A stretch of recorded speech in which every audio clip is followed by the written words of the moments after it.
સજા થઈ તો શું કહેશો?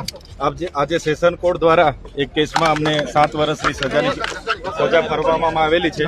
નામદાર કોર્ટની જે પણ સુનાવણી છે એમનો આદર કરીએ છીએ.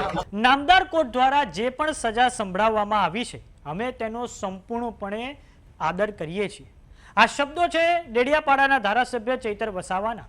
ચૈતર વસાવાને વર્ષ 2023ના વનકર્મીઓના હુમલાના કેસમાં આજે રાજપીપળાની સેશન્સ કોર્ટ દ્વારા 7 વર્ષની કેદની સજા ફટકારવામાં આવી છે અને આ ઉપરાંત તેમને 25,000નો દંડ ફટકારવામાં આવ્યો છે. તો હવે આ સજાને લઈને ધારાસભ્ય ચૈતર વસાવાની આજે આ પહેલી પ્રતિક્રિયા સામે આવી છે.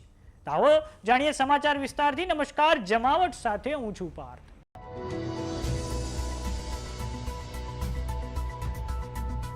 વર્ષ 2023માં નવેમ્બર મહિનો હતો કે જ્યારે દક્ષિણ ગુજરાતમાં એક કેસના કારણે રાજકારણ ખૂબ ગરમાઈ ગયું હતું. તે સમયે નર્મદા જિલ્લામાં વનકર્મીઓ પર હુમલાના આક્ષેપો ધારાસભ્ય ચૈતર વસાવા તેમના પત્ની સહિત કુલ 9 લોકો પર થયા હતા અને આ પછી કોર્ટમાં એક લાંબી કાયદાકીય લડાઈ ચાલે છે અને હવે આજે રાજપીપળાની સેશન્સ કોર્ટ દ્વારા ચૈતર વસાવા તેમના પત્ની સહિત જે 9 લોકો છે તેમની પર હવે તેમને 7 વર્ષની કેદની સજા સંભળાવી છે. આ ઉપરાંત તેમને 25,000નો દંડ ફટકારવામાં આવ્યો છે. હવે આ સમગ્ર મામલે ચૈતર વસાવાની પ્રતિક્રિયા સામે આવી છે, જેમાં તેમના દ્વારા કહેવામાં આવ્યું છે કે નામદાર કોર્ટ દ્વારા જે પણ સજા સંભળાવવામાં આવી છે અમે તેમનું સન્માન કરીએ છીએ. તો આવો સાંભળીએ ચૈતર વસાવાએ શું કહ્યું છે. અમને સજા થઈ તો શું કહેશો? આજે સેશન કોર્ટ દ્વારા એક કેસમાં અમને 7 વર્ષની સજા ફરવામાં આવેલી છે. નામદાર કોર્ટની જે પણ સુનાવણી છે એમનો આદર કરીએ છીએ અને આગળ વકીલોની સલાહ લઈને તો વાત કરીએ હવે સરકારી વકીલની. તો સરકારી વકીલ દ્વારા આ સમગ્ર મામલે એવું કહેવામાં આવ્યું છે કે એવી હિરપરા જેઓ એડિશનલ જજ છે તેમના દ્વારા આજે આ ચુકાદો આપવામાં આવ્યો છે.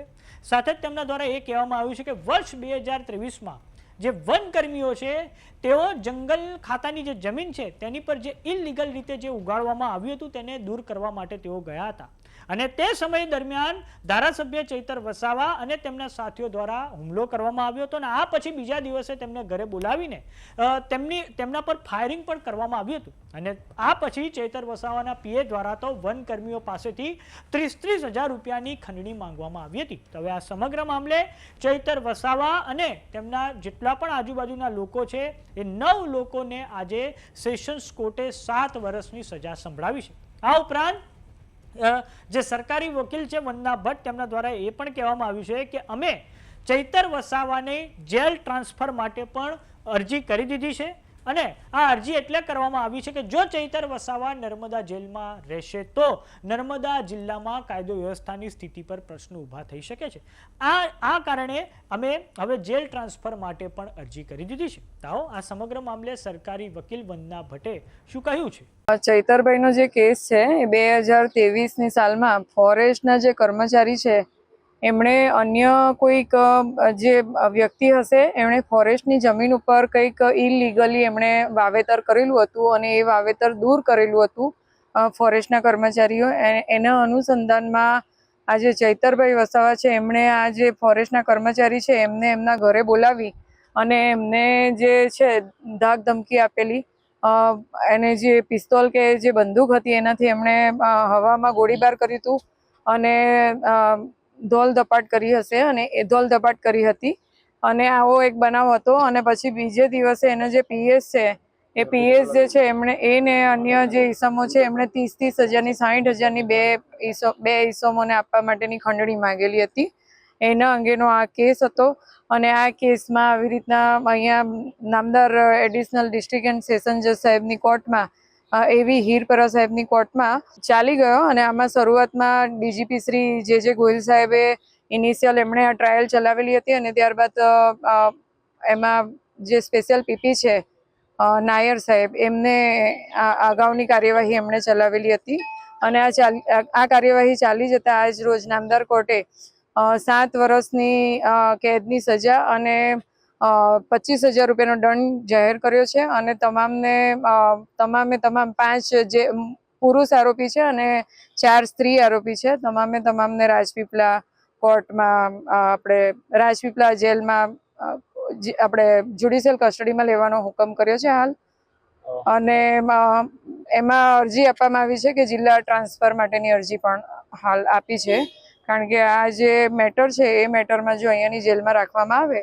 તો અહીંયા નર્મદા જિલ્લાનું જે વાતાવરણ છે એ એમાં તકલીફ પડે એમ હોય, અધર ડિસ્ટ્રિક્ટમાં એમને ટ્રાન્સફર કરવા માટેની અરજી પણ હાલમાં આપી છે. જરૂરિયાત જે ગવર્મેન્ટ સાક્ષીઓ હતા એ તમામ સાક્ષીઓને તપાસેલા હતા, અને આ કેસમાં જે ફરિયાદી જે છે એમની પાસે એમણે ત્યાં યાહામોગી જે એ હતું આપણે ઓલું ATM ત્યાંથી એમણે પૈસા ઉપાડવાનો પ્રયત્ન કર્યો હતો, પણ એમનાથી પૈસા નીકળેલા નહીં.